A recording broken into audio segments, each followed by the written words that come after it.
Hello and welcome to Fowl Plays, where we look at tales of tabletop tragedy that are sure to ruffle some feathers. I'm your host, BossGoose, and in today's story we have a DM who over the course of 18 long months treats his players as secondary characters to his special DMPCs, and forces them into impossible situations just so that they can be rescued time and time again. With no player agency, few rewards, and barely any experience, they slog through until OP finally speaks with the DM and learns the truth behind the origin of the campaign. Before we get started, grab your D20 because last episode we discovered a secret room in the basement that has long been abandoned. Holding the lantern high, we make our way inside to reveal a study filled with dust-covered bookshelves and several old portraits adorning the walls. One in particular featuring a beautiful woman in red that attracts our attention. You can sense something special about this painting, but it's going to take an investigation check to determine exactly what that is. I'm here to help you, so make a roll with advantage and we'll see what we find in 3, 2, 1. And if you rolled 13 or higher, then upon further investigation you find a small latch on the side of the frame, and pulling it causes the portrait to swing open, revealing a hidden compartment with a ruby pendant resting within, while behind us the mist begins to coalesce.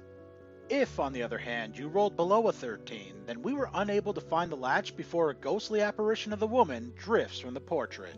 I'll keep her distracted while you push the subscribe button. Not only will that provide you with updates whenever new content is available on my channel, but you can also use it to pry the painting from the wall to get at that pendant within before it's too late. Now, without any further delays, it's time to take your seats and wet your beaks as we dive on into today's tale. About a decade ago, I was a player in a D&D 3E campaign, which was so horrible, so awful, that the details are burned into my memory. This is a long one, and I'm giving the abridged version. The campaign started at first level. When I finally quit, after about 18 months of weekly 6-hour sessions, usually with 2 to 3 combat encounters each, we just reached 6th level. I played a divination wizard, the other players were a monk and a rogue. Between us, we had every single skill at maximum proficiency, and good ability modifiers. The DM set skill check DCs so arbitrarily high though, that we never succeeded on anything. The story was that we were escorting a Chosen One and her DMPC bodyguard to a faraway city, and doing quests in each town we visited because thou must. The Chosen One would heal us up between fights with her Chosen One powers, which was helpful because we ended every single encounter unconscious on the floor. We'd wake up to the Chosen One healing us up, the DMPC having killed the remaining enemies with her magical, one-of-a-kind revolver with infinite bullets. Our first quest had us clearing out a nest of monsters outside an elven village. The elven mayor promised us several hundred gold and a handful of potions as our reward. The dungeon was filled with grell, basically tentacle monsters with beaks and taser sticks. After 8 or 9 encounters of getting electrocuted and bitten and healed back up, we went back to the village, only for the mayor to summon 24 guards and kick us out of town, empty-handed. This became the norm for our quests. Arrive in a new town, get asked to handle a problem, fight and lose 8+ encounters, then leave empty-handed. We couldn't refuse the quests because thou must. We couldn't ask for payment in advance because thou mustn't. For a group of townfolk who couldn't handle their local problems, they sure did have a bunch of powerful armed guards ready to kick us out of town every time. In 18 months, the party received almost no rewards of any kind. The DM ensured that enemy weapons broke after they were downed, their armor was ruined by battle, and they carried nothing of value on their persons. The few items of value we found were intentionally unusable by the party, like a +1 bastard sword or an intact suit of half plate, stuff nobody could use effectively. Even in those cases, every vendor we found refused to purchase any of our equipment, magical or otherwise, not even for a fraction of its value. Our expenses, on the other hand, were very real. The monk ran out of money almost immediately, and the rogue and I had to start paying for the room and board. We stopped buying arrows almost immediately because we couldn't afford them. When we needed to board a ship, we had to sign up as hard laborers just to afford paying for the Chosen One's ticket. My character started with about 100 gold pieces, By the end of the adventure, my character had less than 10 gold pieces. The DMPC, of course, always had enough gold to pay for her own expenses, but would never lend us so much as a bent copper piece. We had a +1 dagger with a unique property that it could count as silver, cold iron, adamantine, etc., for the purposes of overcoming enemy damage reduction, but only one at a time, and changing type cost your action. Sounds good, right? Except the DM then threw monsters at us with extremely high damage reduction, only overcome by one of those materials, then made figuring out which arbitrarily impossible. This forced the rogue to have to try random materials, unable to break through even with sneak attack damage, until he inevitably got pummeled into the ground. It also reduced the monk's damage to basically 0, but we were losing every fight already, so not much had changed. My divination wizard was essentially a commoner. My divination spells never revealed anything, enemies were resistant or immune to the damage my spells did, my buff spells were counterspelled or dispelled almost immediately, and when I started resorting to magic missile, every enemy had shield cast on them. The players were restricted to content from the player's handbook, while enemy NPCs regularly had psionic powers, tome of battle maneuvers, vile feats, and random abilities that were clearly homebrewed or made up on the spot. Over the course of the campaign, we kept finding these blue crystal magic items that were very important to the plot. Unfortunately, we never found out what they actually did, because the big bad or her minions would always show up right after we got one and take it from us effortlessly. In these rare cases, the DMPC would always have vanished or run off to protect the Chosen One, and would thus blame us for our failure once they got back. The big bad of the campaign was a female sorcerer of 13th level or higher who enjoyed teleporting in front of the party and taunting us. Any attempt at violence against her reduced the PC to 0 hit points instantly, no saving throw. The big bad would also hit on the monk relentlessly, which was really the DM hitting on the monk's player, despite him being a cis straight guy and her being openly lesbian. When the monk player got a girlfriend, the DM stopped hitting on her.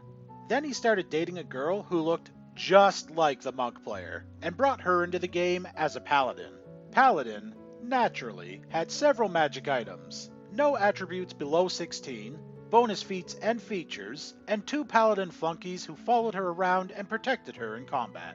In addition, enemies started targeting Monk first, and knocking her out usually in the first round of combat.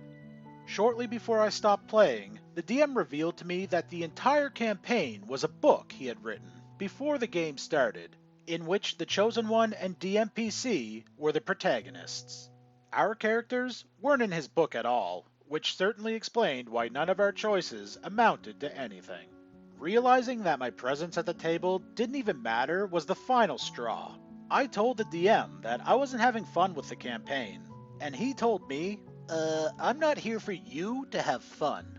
That's when I finally left the campaign and stopped hanging out with the DM. The rogue quit the game a week after I did, upon learning what I'd learned. The monk stuck around a bit longer, but eventually quit when the DM petrified her character and told her to sit quietly until she was unpetrified. She somehow managed to endure 2 whole sessions of coming to the table and sitting quietly while DM and Paladin played a solo game before she finally gave up and quit. Yikes. This whole situation sounds like a real nightmare, but I have to wonder just why OP and the others would stick around in a game like this for as long as they did.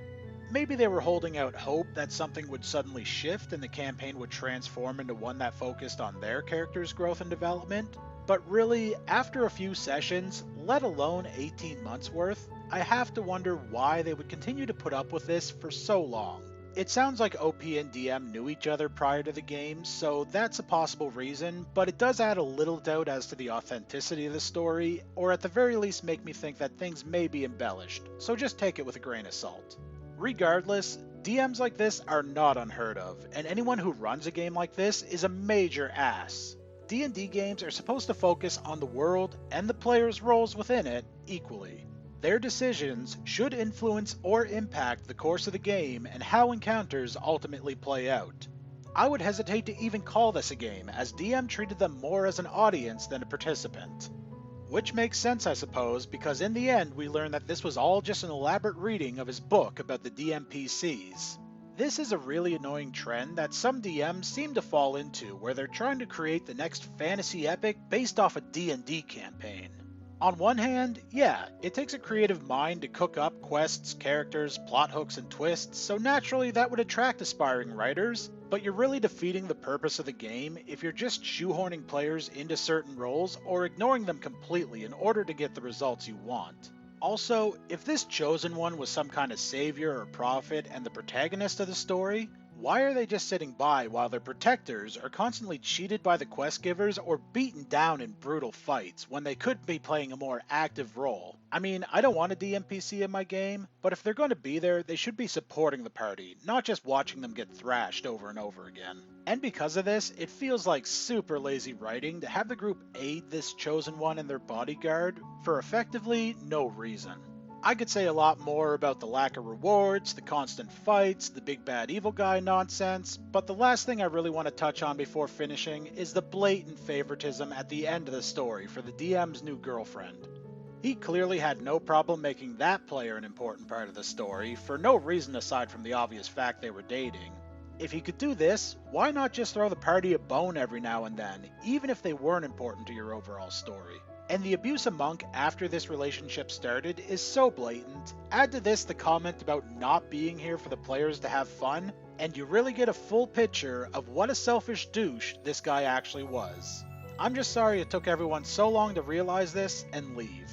Anyway, thanks for checking out my video and sticking around till the end. I upload new content every Tuesday, Thursday, and Sunday, so make sure you check out my channel for more D&D stories. And if you like this video, go ahead and hit that subscribe button and leave me a goosebump in the comments below.